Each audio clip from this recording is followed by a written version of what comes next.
तक इस चैनल को सब्सक्राइब नहीं किया है, चैनल को सब्सक्राइब करें, बेल आइकन दबाएं ताकि हमारे वीडियोस के अपडेट्स आपको समय समय पर मिलते रहें। ये आपका पार्ट 10 वीडियो इस चैप्टर का। पार्ट 10 वीडियो में क्वेश्चन नंबर 2 पे है और प्रश्नावली है आपका 5.4।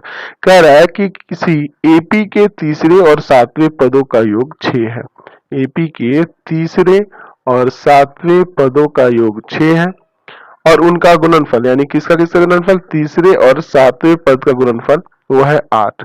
तो इस एपी के प्रथम 16 पदों का योग यानी कि S16 ज्ञात करना है आपको। चलिए, यहाँ दिया हुआ है कि एपी के तीसरे और सातवें पदों का योग जो है वो 6 है। तो तीसरा पद यानी कि a प्लस 2d हो जाएगा और ये हो जाएगा a प्लस 6d बराबर में 6। यहाँ से हो जाएगा 2a प्लस 8d बराबर में 6। यहाँ से 2 कॉमन कर लिए तो हो जाएगा a प्लस 4d बराबर में 6। ये ले जाएंगे भाग में तो a प्लस 4d बराबर आ जाएगा 3, यानी a बराबर आ गया यहाँ से 3 माइनस 4d। इसको समीकरण 1 मान लीजिए। अब लेते हैं इनका गुणनफल 8 दिया है ना तीसरे और सातवें पद का, तो यहाँ लिखते हैं एपी का कौन सा है, तो तीसरा और सातवें पद का गुणनफल जो दिया है वो 8 दिया है ना। ये हमारे पास दिया हुआ है ऊपर, है ना। तो चलिए यहाँ भी आपको फॉर्मूला लगा देना होगा। तो इसका हो जाएगा a प्लस 2d, अच्छा इसका हो जाएगा a प्लस 6d बराबर में 8। तो a का मान यहाँ से रख सकते हैं क्या, तो a का मान यहाँ रखेंगे 3 माइनस 4d और प्लस में 2d ये वाला। फिर यहाँ भी a की जगह पे 3 माइनस 4d और प्लस में 6d बराबर में 8। ठीक है, चलिए आगे सॉल्व करेंगे। तो यहाँ हो जाएगा 3 माइनस का 2d और यहाँ हो जाएगा 3 प्लस का 2d बराबर में 8। देखिए एक बार माइनस में एक बार प्लस में है तो यहाँ फॉर्मूला हो जाएगा a square minus b square. ठीक है, 3 का स्क्वायर हो जाएगा 9 और माइनस यहाँ हो जाएगा 4d स्क्वायर बराबर में 8। इसको ले जाएगा उधर माइनस में तो माइनस का 4d स्क्वायर बराबर हो जाएगा 8 माइनस 9, यानी यहाँ से आ जाएगा आपका माइनस का 4d स्क्वायर बराबर में माइनस का 1। माइनस माइनस काट दीजिए तो d स्क्वायर बराबर 1/4 यानी d बराबर हो जाएगा प्लस माइनस रूट अंडर 1/4। तो d का यहाँ से 2 को माना गया प्लस माइनस 1/2। d का मान क्या आ गया, प्लस माइनस 1/2। ठीक है, तो अभी a का मान निकालना होगा ना। तो यहाँ केस पहला लेंगे, 2 केस हो गए ना। केस फर्स्ट, जब d बराबर दिया है 1/2 तब a क्या होगा, तो लिखेंगे समीकरण 1 को समीकरण 1 से। तो समीकरण 1 में क्या है, a बराबर है 3 माइनस 4d, ये ना था समीकरण 1। ऊपर देखिए यहाँ पे समीकरण 1 लिखे हैं 3 माइनस 4d, ये बराबर ही ना। चलिए यहाँ पे रखते हैं तो a बराबर हो जाएगा 3 माइनस 4, d की जगह पे 1/2। यहाँ से ये काट देंगे 2 बार में यानी कि 3 माइनस 2 यानी a आ गया। a का मान क्या आ गया, 1 आ गया और d का मान 1/2 है। तो आपको क्या करना है, 16 पदों का योग यानी बराबर 16 दिया है ना, प्रथम 16 पदों का योग निकालना है। चलिए तो एस एन का यहाँ पहले फॉर्मूला लगा लेते हैं। तो एस एन बराबर आपको याद होना चाहिए होता है n/2 ब्रैकेट में 2a plus n minus 1 into में d। तो यानी S16 बराबर हो जाएगा 16/2 ब्रैकेट के अंदर 2a, तो एक जगह पे 1 है, प्लस n माइनस 1 यानी कि 16 माइनस 1 और d की जगह पे है आपका 1/2। चलिए आगे सॉल्व करते हैं। यहाँ कट जाएगा 8 बार में ना, तो 8 ब्रैकेट में हो जाएगा 2 प्लस, यहाँ देखिए यहाँ घटाइएगा तो 15 यानी 15/2 आ जाएगा। एलसीएम लेके जोड़ देते हैं, अंदर एलसीएम लेके जोड़ देते हैं। एलसीएम होगा 2 तो यहाँ आ जाएगा 4 प्लस 15, है ना, यही ना आएगा आपका यहाँ से।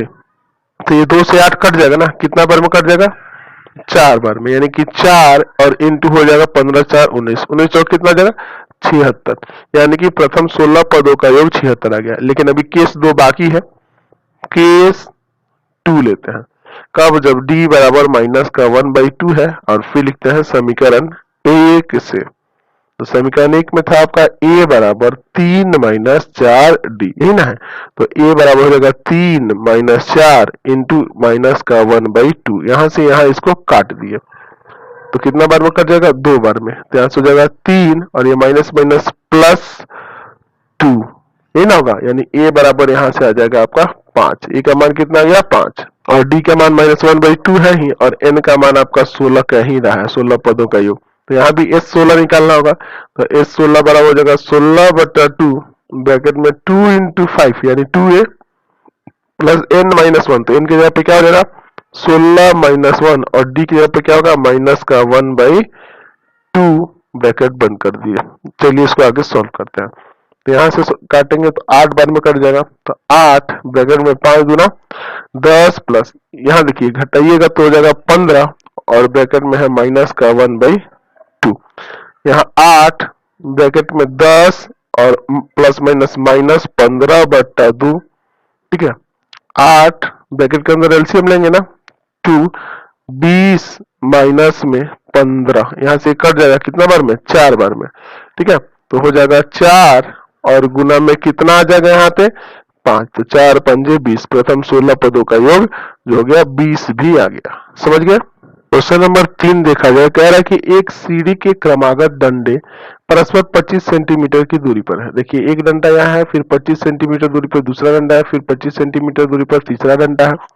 डंडों की लंबाई एक समान रूप से घटती जाती है, यानी कि ये समान रूप से घट रही है, ठीक है, एक समान रूप से घटती जा रही है, यानी कि ये एपी में डंडों की लंबाई है, ठीक है। अच्छा, कह रहा है कि सबसे निचले डंडे की लंबाई 45 सेंटीमीटर है, ठीक है, और सबसे ऊपर है ना, और यदि ऊपरी और सबसे ऊपरी वाली डंडे की लंबाई 25 सेंटीमीटर है। सबसे नीचे वाला 45 और सबसे ऊपर वाला 25 सेंटीमीटर है, ठीक है। यदि ऊपरी और निचली डंडों के बीच की दूरी 2.5 मीटर है, यानी कि सबसे नीचे वाला और सबसे ऊपर वाला इन दोनों के बीच की दूरी 2.5 मीटर है, तो डंडे को बनाने के लिए लकड़ी का कितनी लंबाई लगेगी? यानी कि ये डंडे को बनाने के लिए लकड़ी की टोटल लंबाई, यानी कि इन सभी का योग निकालना होगा, सभी डंडों का योग निकालना होगा। तो पहले तो आपको पता होनी चाहिए कि इसमें कितने डंडे लगे हैं, ठीक है, डंडों की संख्या पता होनी चाहिए। तो यहाँ देखिए क्वेश्चन में दिया है कि प्रथम और अंतिम, यानी कि ऊपरी और निचली, ऐसे लिख सकते हैं, ऊपरी तथा निचले डंडे के बीच की दूरी, ये जो दूरी दिया है ये मीटर में दिया है, तो इसको भी सेंटीमीटर में कर लेते हैं क्योंकि सब सेंटीमीटर में, यानी ये आ जाएगा 5/2 मीटर, यानी हो जाएगा 5/2 और गुना में कितना? 100 सेंटीमीटर। इसको इससे काट देंगे 50 बार में, तो आ जाएगा 250 सेंटीमीटर। अब क्या निकालते हैं हम लोग? यहाँ निकालेंगे कि सबसे ये पहले पता चले कि इसमें कितने डंडे लगे हैं, यानी डंडों की संख्या निकालेंगे, ठीक है, डंडों की संख्या निकालेंगे। तो यहाँ लिख सकते हैं डंडों की संख्या बराबर, डंडों की संख्या यानी कि n निकालना है आपको, तो n बराबर टोटल कितना है दूरी? सबसे निचली और सबसे ऊपर वाले के बीच की 250 सेंटीमीटर है, 250 सेंटीमीटर, और हर एक दो क्रमागत के बीच की दूरी 25 सेंटीमीटर है ना, 25 सेंटीमीटर, और +1 दे देंगे, अब आप सोच रहे होंगे कि सर इतना तो ये डिवाइड किए समझ में आ रहा है, लेकिन +1 क्यों करें? तो यहां समझिए, दो क्रमागत के बीच की दूरी 25 सेंटीमीटर है ना, और यहाँ सबसे नीचे वाले सबसे ऊपर वाले के बीच की दूरी दिया है, तो ऐसे ही दो दो क्रम में आप घटाते जाइए तो एक डंडा अंतिम में बच जाएगा, यानी इसीलिए ये +1 किया गया है, ठीक है। तो इसको यहां से काटेंगे 10 बार में, यानी कि टोटल कितने डंडे हैं? 11, ठीक है। तो यहां लिखेंगे लकड़ी की कुल लंबाई निकालनी है, लकड़ी की कुल लंबाई यानी कि यहां तात्पर्य है आपके SN से, लकड़ी की कुल लंबाई SN से। अच्छा, सबसे नीचे वाला जो है, सबसे निचले डंडे की लंबाई जो है वो 45 सेंटीमीटर है, तो यहां लिख देते हैं सबसे निचले डंडे की लंबाई उसको ना आप A मान लीजिए, है ना, 45 सेंटीमीटर, और सबसे ऊपरी डंडे की लंबाई उसको ना आप AN मान लीजिए, ठीक है, वो an दिया है, an बराबर कितना है, कितना दिया है सबसे ऊपर वाले का, तो सबसे ऊपर वाले का यहाँ दिया है 25 सेंटीमीटर, तो ये an मान लीजिए। ठीक है, अब यहां से SN निकालिए, SN यही ना आपको निकालना था, यही निकालना है, तो यहां लिखेंगे SN बराबर n/2 ब्रैकेट में a प्लस an, ये वाला लगा देते हैं, तो 11/2 ब्रैकेट में a का मान कितना है 45 और प्लस an का मान कितना है 25, ये किस में आएगा, तो ये सेंटीमीटर में आएगा। चलिए यहाँ सॉल्व करते हैं थोड़ा, 11/2 ये दोनों जोड़ दीजिए तो कितना हो जाएगा, ये 70 ना सेंटीमीटर, इसको इससे काट देते हैं 35 बार में, और 35 में 11 से गुना करेंगे 385 सेंटीमीटर कुल लकड़ी की लंबाई आ जाएगा। क्वेश्चन नंबर 4 देखिए क्या कह रहा है कि एक पंक्ति के मकानों को क्रमागत रूप से संख्या 1 से 49 तक अंकित किया गया है ना। तो आपके पास मकानों की संख्या जो है, मकानों की संख्या एक पंक्ति में कैसे अंकित की गई है, तो 1 2 3 ऐसे कहां तक 49 तक अंकित किया गया है। दर्शाइए कि x का एक ऐसा मान है, x का एक ऐसा मान है, मान लीजिए कि इसमें से कोई ऐसा मतलब ऐसे नंबर पे है ना, चाहे वो 10वां 15वां 20वां 50वां सॉरी 49वां के बीच में, 1 से 49 के बीच में वह कोई भी ऐसा मकान हो सकता है ना। x का एक ऐसा मान है कि x से अंकित मान से पहले मकानों की संख्या का योग, मान लीजिए इसमें कोई x ऐसा मकान है, कोई भी मकान हो सकता है, चाहे वो 20वां हो 25वां हो 30वां हो, कोई भी एक ऐसा मकान है x जो उसके ठीक पहले वाले, x से ठीक पहले वाला क्या आएगा, तो s x माइनस 1, वही कह रहा है कि x से अंकित मकान से पहले वाले मकानों की संख्याओं का योग, तो x से अंकित जो मकान होगा उससे ठीक पहले वाला x माइनस 1 होगा ना, जो x होगा उसके पहले वाला x माइनस 1 होगा, तो वहां तक के मकानों की संख्या का योग किसके बराबर है, तो उसके बाद वाले मकानों की संख्याओं के योग के बराबर है। तो x के बाद वाला मकान कौन होगा, तो टोटल में से यानी कि S49 में से अगर हम x को घटा ले यानी कि x तक का योग घटा ले, तो उसके बाद वाले मकानों की संख्या का योग निकल जाएगा। समझ ना, ये थोड़ा ध्यान से समझिएगा, एक बार और समझ लीजिए। कह रहा है कि x का एक ऐसा मान है कि x से अंकित मकान से पहले मकानों की संख्या का योग, ठीक है, यहां समझिए, यहाँ रफली आपको समझाते हैं। मान लीजिए x एक ऐसा मकान है और इसके पहले वाला मकान x माइनस 1 होगा, ऐसे ही करके कहां तक आया है, ये 1 2 3 ऐसे आया हुआ है, और इसके बाद भी ऐसे करके कहां तक ये गया है 49 तक गया है। समझ रहे ना, तो वही कह रहा है कि x से जो अंकित मकान है उसके पहले की मकानों की संख्या का योग यानी कि एस एक्स माइनस 1 बराबर है किसके, तो x के बाद वाले, तो x के बाद वाले मकानों की संख्या का योग ये होगा। तो ये कैसे निकालेंगे, तो हम टोटल में से यानी कि S49 में से हम एस एक्स तक यानी ये घटा देंगे, ये घटा देंगे, तो ये वाला बच जाएगा कि नहीं, तो वही यहाँ काम किया है। क्लियर हो गया, अब समझ में आ गया। अब देखिए इसको एस एक्स को इधर लाते हैं, यहाँ हो जाएगा S x plus S x minus 1 बराबर में S49। समझ गया, हमें क्या निकालना है, x का मान निकालना है। तो इसको सॉल्व करते हैं, तो आपको यहाँ लिख देते हैं फॉर्मूला SN वाला एक बार फिर से कि SN बराबर होता है n/2 2a plus n minus 1 into D. Clear है, ये याद रखेंगे। अच्छा, इसके अनुसार ये जो मकानों की संख्या दी है इसके अनुसार a का मान 1 होगा और d का भी मान क्या आएगा 2 माइनस 1 यानी 1 ही आएगा ना। तो इस चीज को 1 1 ध्यान रखेंगे, a का भी मान 1 है और d का भी मान क्या है, यहाँ पे 1 ही है। अब यहाँ लिखते हैं फॉर्मूला, तो s x का मान हो जाएगा x/2 ब्रैकेट में 2a, तो a की जगह पे क्या लिखेंगे 1 प्लस n माइनस 1 यानी कि x माइनस 1 और इंटू डी की जगह भी 1 ब्रैकेट बंद कर दिया प्लस, यहाँ चलिए हो जाएगा x माइनस 1/2 n/2 यही ना होगा, ब्रैकेट में 2a यानी 2 इंटू 1 प्लस n माइनस 1 यानी कि x माइनस 1 और माइनस 1, ये n का मान है, और इंटू डी की जगह पे 1 बराबर में S49 दिया है। तो S49 को ऐसे लिख सकते हैं कि नहीं, 49/2 ब्रैकेट में a प्लस an भी लिख सकते हैं यहाँ पे, है ना। या फिर जब ये फॉर्मूला इन दोनों में लगाना है तो यही फॉर्मूला यहाँ भी लगाते हैं, तो इसको थोड़ा नीचे लिख देते हैं यहाँ पे 2a, यहाँ देखिए नीचे लगी क्योंकि जगह कम था ना, 2 × 1 प्लस 49 माइनस 1 इंटू डी की जगह पे 1, ठीक है इतना। अब देखिए यहाँ सॉल्व करते हैं, x बटा 2 ब्रैकेट में 2 प्लस 1 से गुना होगा इसमें, तो यहाँ वही आ जाएगा x माइनस 1, चलिए प्लस x माइनस 1 बटा 2 ब्रैकेट में 2 प्लस, देखिए यहाँ पे 1 से गुना तो यही सब आएंगे ना, तो x और यहाँ ये माइनस का 2 कर दे क्या, ठीक रहेगा इस तरह से। और ब्रैकेट बराबर में अब देखिए यहाँ हो जाएगा 49 बटा 2 ब्रैकेट के अंदर यहाँ 2 प्लस यहाँ देखिए घटेगा तो 48, 48 में 1 से गुना होगा तो 48 ही आएगा, ठीक है।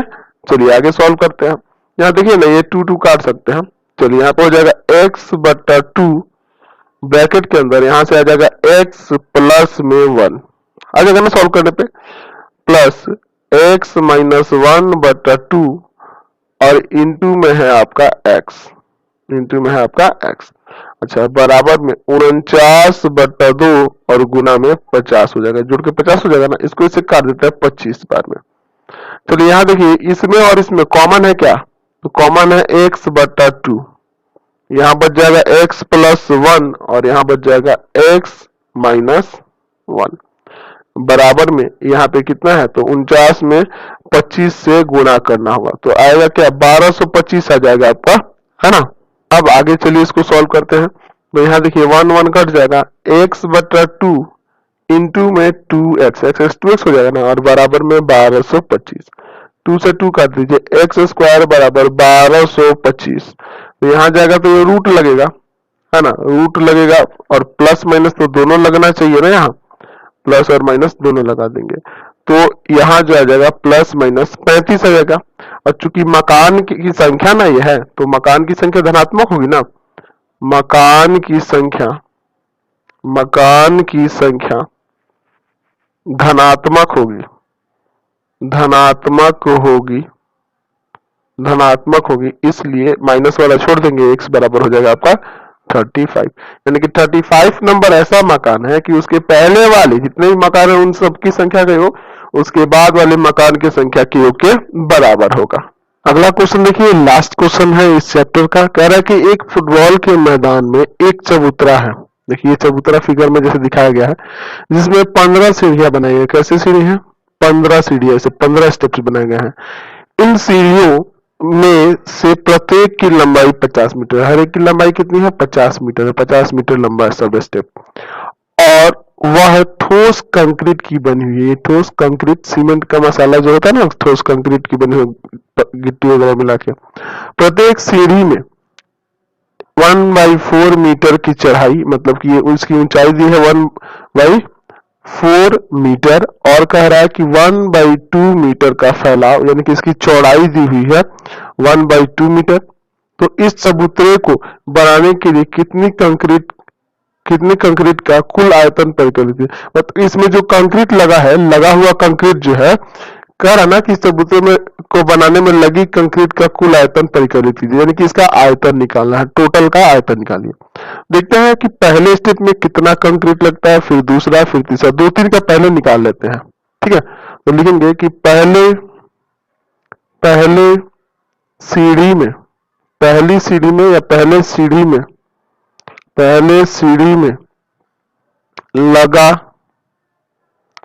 कंक्रीट का आयतन, कंक्रीट का आयतन, आयतन, तो आयतन निकालने के लिए क्या होता है, ये आपका कैसा दिख रहा होगा, तो घनाभाकार दिख रहा होगा, तो लंबाई गुने चौड़ाई गुने ऊंचाई, यानी कि 50, है ना, गुना 1/4 गुना 1/2, यही ना दिया है मीटर क्यूब, इसको इससे कहा जाता है 25 बार में, यानी पहले सीढ़ी का आ जाएगा 25/4 मीटर क्यूब कंक्रीट का आयतन है। चलिए दूसरी सीढ़ी का निकालते हैं, दूसरी, है ना, दूसरी सीढ़ी में लगा कंक्रीट का आयतन, कंक्रीट का आयतन, तो दूसरी सीढ़ी में कितना लगेगा। अब थोड़ा यह समझने वाली बात है, जब सीढ़ी बनता है तो आप देखे होंगे कि ये वाला पहला वाला रहेगा, फिर दूसरा वाला तो ऊंचा उठ जाएगा ना, तो जितना पहले था उतना उसमें तो कंक्रीट लगेगा ही, उतना कंक्रीट लगेगा। उसके बाद ये जो ऊपर लग रहा है वो अलग से है, ठीक है। उसी तरह जब तीसरा स्टेप बनेगा तो दूसरे में जितना लगा है उतना कंक्रीट तो नीचे लग गया, और ऊपर जो स्टेप अगला बना है वो भी लग गया। यानी कि दूसरे सीढ़ी में लगा कंक्रीट का आयतन इसके आयतन को तो लेंगे ही, और इसमें प्लस किसको कर देंगे, ये अगले स्टेप के लिए, अगले स्टेप में जो लगा है वो, ठीक है। यानी कि इसके निचले सतह का तो ये लेंगे ना, और उसके बाद ना ऊपर उठाए तो कितना उठाए, इतना ही उठा होगा। यानी कि 50 गुना 1/4 गुना 1/2 मीटर क्यूब। इसको काटते हैं, ये भी 25/4 हो गया। दोनों का एलसीएम ले लीजिए, 4 तो ये हो जाएगा 25 और प्लस में 25 मीटर क्यूब। यानी कि दूसरे सीढ़ी में लगेगा 50/4 मीटर क्यूब। काट सकते हैं, काटना चाहे तो 25/2 मीटर क्यूब दूसरे सीढ़ी में लगेगा। यहाँ दूसरे सीढ़ी में कितना लगा, 25/2 मीटर क्यूब। इसी तरह अगर आपको कहा जाए तीसरा का निकालने की, वैसे तो जरूरत नहीं तीसरे का, चाहे तो आप निकाल सकते हो। तो तीसरे के लिए क्या करेंगे कि इसमें जो आयतन लगा है ना उसमें इसको प्लस कर देंगे, क्योंकि तीसरे स्टेप को बना रहे हैं तो जितना दूसरा में कंक्रीट लगा उतना तो लगेगा ही, और उसके अगले स्टेप का जो आयतन हो रहा है उसको भी जोड़ना होगा। समझ ना, ऊपर जो उठा हुआ भाग है उसका भी आयतन जोड़ना होगा और नीचे का भी। चलिए, तो तीसरे की निकालने की कोई जरूरत नहीं है, 2 से ही काम चल जाएगा। हम लिखेंगे इसके बाद कि 2 लगातार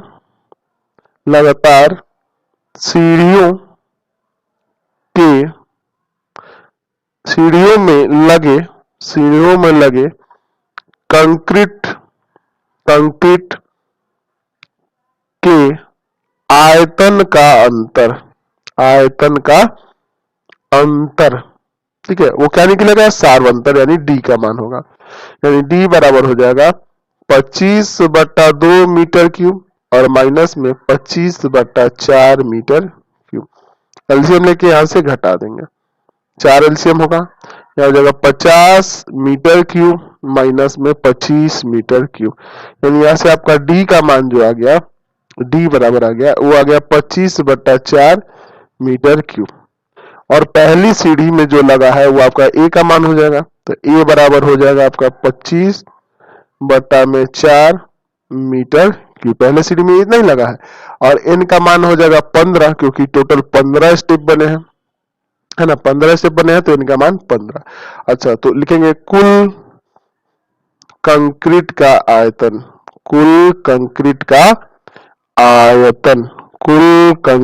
आयतन, यानी कि एस एन निकालना है। तो आपका फॉर्मूला होता है n/2 2a plus n-1 into में डी, यही ना लगाएंगे।